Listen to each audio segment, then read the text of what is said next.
Bismillahirrahmanirrahim. Assalamualaikum warahmatullahi wabarakatuh. Apa kabar anak-anakku semuanya? Mudah-mudahan kalian semua dalam keadaan sehat walafiat hari ini. Kita semua selalu berdoa, ya. Mudah-mudahan orang tua kalian, ibu bapak guru kalian, teman-teman kalian, dan seluruh keluarga besar SDN Temang 03 mudah-mudahan senantiasa dalam keadaan sehat walafiat. Amin amin ya rabbal alamin.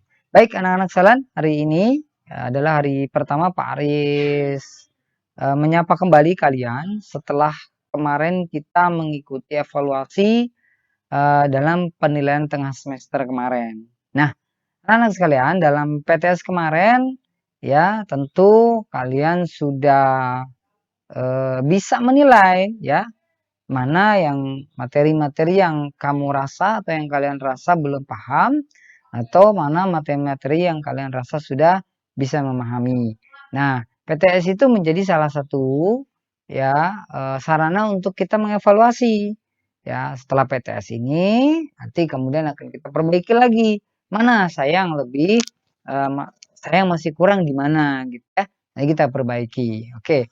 Nah, anak-anak sekalian, hari ini kita akan mengoreksi sekaligus mengevaluasi dan sekaligus menganalisa soal-soal PTS kemarin ya. PTS semester 1 ya, khususnya untuk kelas 2 ya. Nah, insya Allah nanti akan kita bahas soal-soalnya sekaligus jawabannya apa dan mengapa jawabannya itu ya. Oke, baik anak-anak sekalian, sebelum kita mulai mari sama-sama kita berdoa ya. Kita berdoa mudah-mudahan hari ini kita diberikan ilmu yang bermanfaat. Bismillahirrahmanirrahim. Rabbi zidni ilman warzuqni fahman. Amin ya rabbal alamin. Oke, anak sekalian kita langsung aja. Nah, kemarin ada dua pelajaran yang kita evaluasi dalam PTS, pelajaran 1 dan pelajaran kedua. Pelajaran 1 ada 2 subtema, pelajaran 2 ada 4 subtema. Ya. Oke, kita masuk ke pelajaran 1 ya. Pelajaran 1 temanya adalah Nabi Muhammad SAW dan subtemanya adalah sikap jujur Nabi Muhammad SAW.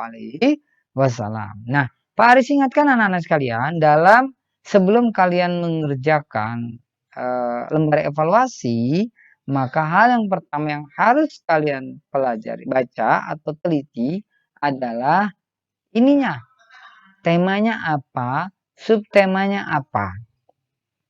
Kenapa ini penting? Karena pasti soalnya itu tidak akan melesat atau melenceng dari tema dan subtema yang sudah ditentukan. Nah, kalau kamu dari awal kamu sudah baca temanya apa, subtemanya apa. Nah, paling tidak kamu punya gambaran untuk jawaban pada pertanyaan-pertanyaan yang terkait dengan tema dan subtema itu. Gitu ya. Jadi penting untuk membaca tema dan subtemanya sebelum kita mengerjakan atau menjawab soalnya. Oke, langsung saja ya nomor 1. Nah, kemarin anak-anak sekalian ada pertanyaan seperti ini ya. Salah satu gelar yang diberikan masyarakat Quraisy kepada Nabi Muhammad adalah Al-Amin. Apa arti Al-Amin? Nah, apa arti dari Al-Amin? Oke. Apa arti dari Al-Amin? Nah, semua udah pasti tahu ya. Dan nah, kalau kamu bingung gampang sebenarnya. Gampangnya kenapa? Kamu kembalikan lagi, lihat di subtemanya. Oh, kita sedang belajar tentang sikap jujur Nabi Muhammad. Udah. Oh, berarti cari jujur Al-Amin. Ada enggak ya? Oh, ternyata ada di B. Nah, jawabannya adalah yang B. Jujur. Gitu ya. Oke. Nomor 2 sekarang. Oke, nomor 2. Saya akan tebalkan dulu ya. Ya. Oke. Karena pribadinya yang jujur dan berakhlak baik, maka Nabi Muhammad layak dijadikan apa? Tontonan, hiburan, atau teladan. Tontonan itu sesuatu yang kita lihat, hiburan sesuatu yang kita lihat dan kita nikmati. Sedangkan teladan adalah sesuatu yang harus kita panuti, harus kita contoh, harus kita ikuti. Berarti yang tepat adalah teladan. Oke ya. Kita lanjutkan nomor 3. Tuliskan satu cerita tentang kejujuran yang pernah kamu lakukan. Nah, karena ini berkaitan dengan kalian masing-masing, jadi kalianlah yang menjawabnya masing-masing ya. Paling nggak perlu tuliskan di sini. Tapi ya intinya adalah jawabannya itu bercerita tentang kejujuran yang pernah kamu lakukan. Ya, kamu dulu misalnya ingat, oh saya dulu pernah menemukan uang teman saya di kelas. Lalu uang itu saya kembalikan kepada teman saya. Nah, ini adalah salah satu cerita tentang kejujuran yang pernah kita lakukan. Ya, oke. Nah, masuk ke subtema kedua. Lihat, keuntungan bersikap jujur. Subtema yang kedua, keuntungan bersikap jujur. Orang yang bersikap jujur akan terhindar dari hati yang terhindar. Berarti orang yang bersikap jujur itu ya, dia jauh dari hati yang apa? Dia terhindar dari hati yang apa? Tenang. Kalau orang yang jujur pasti tenang dong. Ya kan? Berarti nggak terhindar dari tenang dia. Nah, jawabannya tenang. Oh, ya pasti. Nah, orang yang bersikap jujur akan terhindar hati yang gelisah. Kalau orang yang jujur itu gimana sih?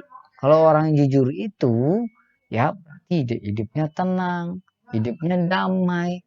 Nah, berarti dia jauh dari rasa resah, rasa takut, rasa gelisah.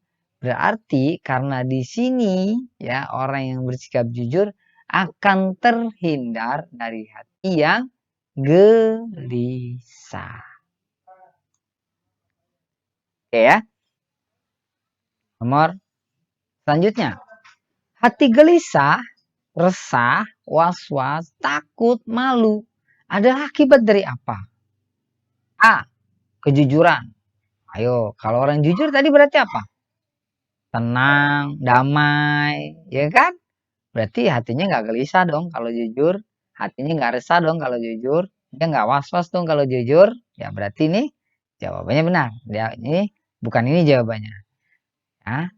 Nah, ketidakjujuran. Nah, berarti lawan dari kejujuran. Ya, lawan dari tenang apa sih? Was-was, gelisah, takut, ya. Nah, berarti jawabannya adalah B. Oke, kita lanjut ya. Uraikanlah keuntungan selalu berbuat jujur. Ya, apa sih keuntungan kita bersikap jujur? 3 aja, banyak banget ya. Sebenarnya banyak banget keuntungan orang bersikap jujur. Ya, salah satunya apa? Keuntungannya ya tadi ya yang di atas jawabannya. Misalnya hatinya damai. Misalnya ya, hati tenang misalnya. Maaf nih ya, tulisannya agak jelek ya. Karena ini Pak Aris pakai mouse. Jadi nggak simetris. Hati tenang, guys. Sorry jelek kegedean. Ya, lagi. Kedua, setelah hati tenang apa? Disukai teman. Ya, misalnya. Karena orangnya jujur, orang lain menjadi suka, disukai teman. Atau banyak teman, boleh. Ya, atau apalagi disukai, dicintai orang tua. Apalagi disayangi Allah ya. Dan yang lain lah lain. Ini banyak ya dan lain-lain. Ini contoh aja. Oke ya. Nah, sekarang kita masuk ke pelajaran kedua. Asiknya membaca Al-Quran. Berarti nanti soal-soalnya pasti semuanya tentang asik membaca Al-Quran. Subtemanya apa? Melafalkan surat An-Nas. Nah, berarti nanti soalnya itu lebih banyak pada surat An-Nas. Nah, sekarang silahkan kalian buka juz amanya surat An-Nas. Biar kita bisa sama-sama membahasnya ya. Silahkan dibuka. Surat An-Nas. Sambil kita lihat ayat pertama. Oke, udah dibuka semua surat An-Nasnya? Ya. Nah, lihat nih, ayat nomor pertama, nomor 1. Pada ayat keberapakah terdapat kata yuwaswisu? Kamu tinggal baca aja. Ayat 1, qul a'udzu birabbin nas, malikin nas, ilahin nas, min syarril waswasil khannas, alladzi yuwaswisu. Berarti ada pada ayat ke apa? Ayat ke-5 ya. Nah, pas banget ada ke-5. Oke, lanjut. Bagaimana lafal surat Anas ayat 1 yang benar? Nah, ini kamu belajar menuliskan, ya, menyalin dari huruf hijaiyah ke dalam huruf Latin. Perhatikan, misalnya ayat pertama. Apa ayat pertama bacanya? Qul a'udzu. Qul apa? Qul itu qaf. Qaf penulisan dalam huruf Latinnya menjadi Q. Nah, kamu cari Q. Wah, ini berarti B dan C. Nah, nomor 1 kamu nggak usah pikirin. Oh, berarti nomor 1 ini salah. Dah. Ya, tinggal kamu pikirin yang B dan C-nya. Nah, qul a'udzu. Qul a'udzu. Alif dan ain. A'udzu. Nah, lihat. Alifnya A, ainnya au. Nah, biasanya di dalam huruf Latin, penulisan huruf ain itu diberikan tanda petik. Misalnya, contoh ya. Contoh. A. Nah, A. Biasanya dia akan dikasih tanda petik. Misalnya A. Nah, seperti ini. Ya. Nah, kamu lihat yang ada tanda petiknya di mana? B dan C juga. Nah, A. A kalau misalnya full. A setelah A ada petik berarti ini ain dong. Ain ya. Ini ain. Nah, padahal di dalam ayat pertama itu full. Harus tuliskan ya. Misalnya gini. Kul. Nah, ya. Kul a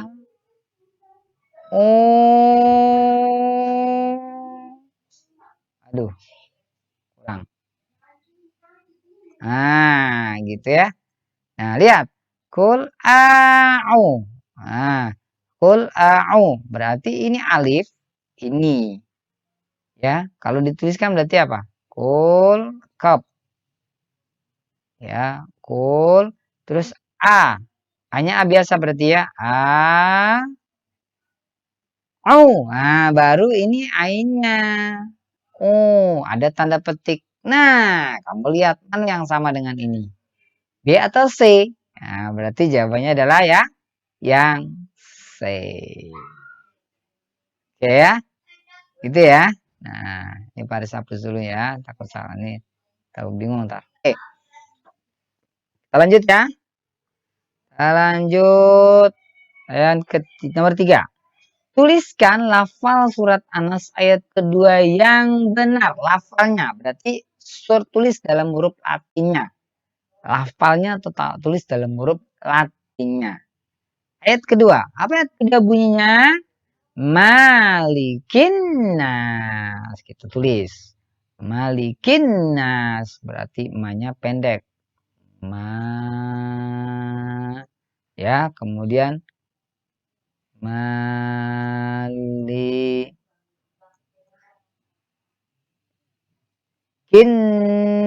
Nah, ada tanda tasdid di huruf nun. Berarti nanya 2. Nanya apa? Panjang. Atau bi. Nah, harusnya jawabannya seperti ini nih. Malikin nas. Nah, ini jawaban yang sebenarnya betul. Ya, walaupun ada yang salah tidak seperti ini ya Paris betulkan ya nggak apa-apa lah ya. Tapi lafal yang sebenarnya adalah seperti ini. Karena kalau kita tulis dalam huruf hijaiyah, malikinasnya tuh menjadi ma ya, kemudian nah gini ya. Malikin. Nah, ya ada alif, kemudian ada huruf nun.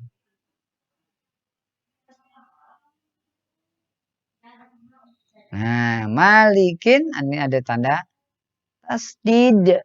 Ini panjang. Nah, ma, li, kin. Tahan, nunya ada 2. Nanya apa? Panjang. Nasi. Nah, itu ya. Oke, kita lanjut. Nah, subtema yang kedua ya. Menghafal surat Anas. Nah, ini tinggal melanjutkan aja. Min syarril. Nah, min syarril waswasil. Tinggal tulis saja ya, gampang ini ya. Waswasil khannas. Nah, penulisan juga harus benar. Waswasil gimana? Oke. Nah, wa yang kedua panjang ya. Karena bertemu dengan alif. Ya. Sil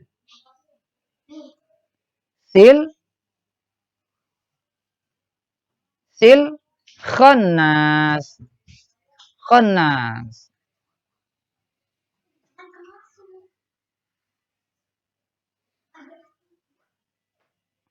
Khannas. Nah, panjang ya.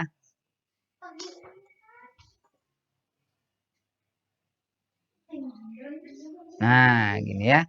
Ini kalau dituliskan ke dalam huruf Latin biasa. Min syarril waswasil khannas gitu ya. Oke, yang ini juga alladzi was. Nah, yuwas alladzi. Nah, yuwas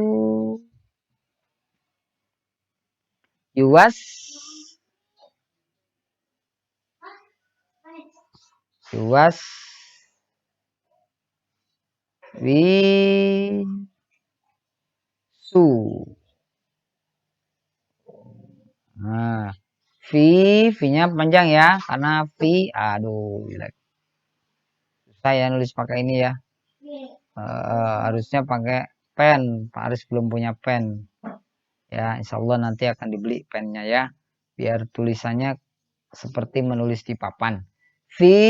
Sudu, su itu huruf short. Su berarti huruf short pakai SHO.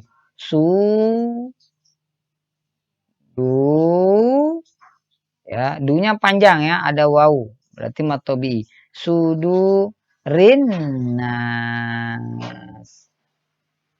Nah, nasnya lihat, nunya ada tasjid ya. Berarti n-nya ada 2. Rinnas, nasnya panjang. Nah, seperti ini. Ini penulisannya sebenarnya yang seharusnya ya. Tapi walaupun kalian salah ya, Pak Aris benarkan juga. Nggak apa-apa lah ya, namanya proses belajar. Tapi nanti harus dituliskan sesuai dengan lafalnya ya. Seperti ini. Oke. Kita lanjut ke selain berlindung dari kejahatan jin, kita juga selalu meminta perlindungan dari kejahatan apa? Nah, ini adalah surat Anas ayat ke berapa?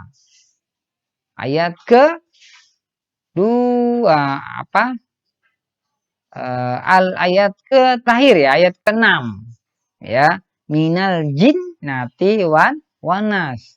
Berarti kita harus minta perlindungan dari kejahatan jin dan juga kejahatan manusia. Ada dalam artinya kan? Ayat ke-6 kan artinya minal jinnati wanas. Dari golongan jin dan manusia. Gitu ya. Oke, kita lanjutkan ke subtema selanjutnya. Ayat pertama surat Anas memerintahkan agar setiap manusia, ayat pertama surat Anas, coba dibaca. Qul a'udzu birabbin nas. Katakanlah aku berlindung kepada Tuhannya manusia. Berarti ayat pertama surat Anas memerintahkan agar setiap manusia apa? Oke ya. Nah, lihat. Pada ayat pertama tadi apa? Nah, berarti jawabannya adalah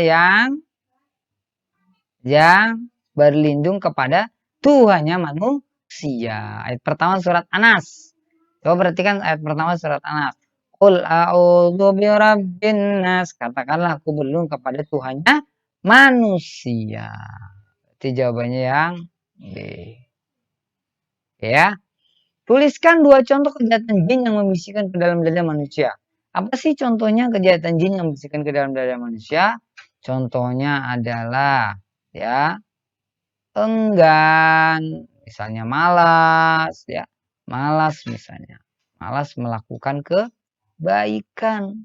Malas melakukan kebaikan misalnya. Nah, ini adalah indikasi ya, indikasi bahwa manusia itu telah dibisiki ya ke dalam dadanya, malas melakukan kebaikan. Apalagi misalnya ya, apalagi misalnya setelah malas melakukan kebaikan ya, terus apa lagi? Misalnya ya, malas apa? Ibadah. Malas ibadahnya ya. Malas ibadahnya gitu. Nah, ini indikasinya gitu ya. Kalau manusia itu sudah dibisiki kejahatan ke dalam dadanya. Oke, kita lanjut ya. Nah, sekarang di subtema selanjutnya yaitu lafal huruf hijaiyah bersambung. Nah, ini sekarang bunyi dari bacaan syaghira. Mana kalimat yang tepat untuk kalimat syaghira? So, ini huruf so. Ri ini adalah huruf ghain. Ini adalah huruf ro. Ya. Nah, sekarang karena ini menulis hijaiyah harus dari sini, maka harus dibalik. Ya, tidak boleh menulis begini. Huruf hijaiyah dari sambung, balik. Kita coba sekarang berarti menulis hijaiyahnya dari sebelah. Oke ya. Dari sini ya, sebelah kanan.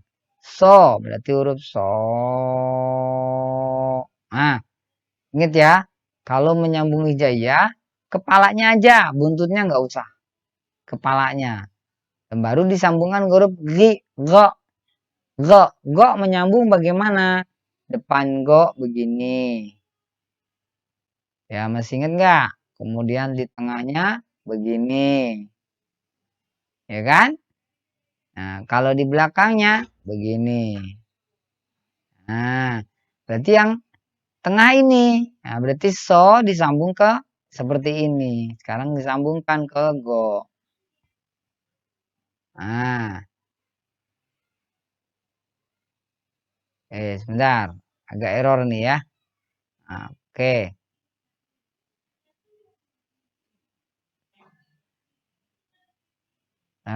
Salah. Hapus biar rapi dikit. Biar enak dikit ya. Oke. Segi berarti sekarang gi nyambungnya gitu ya. Terus ro.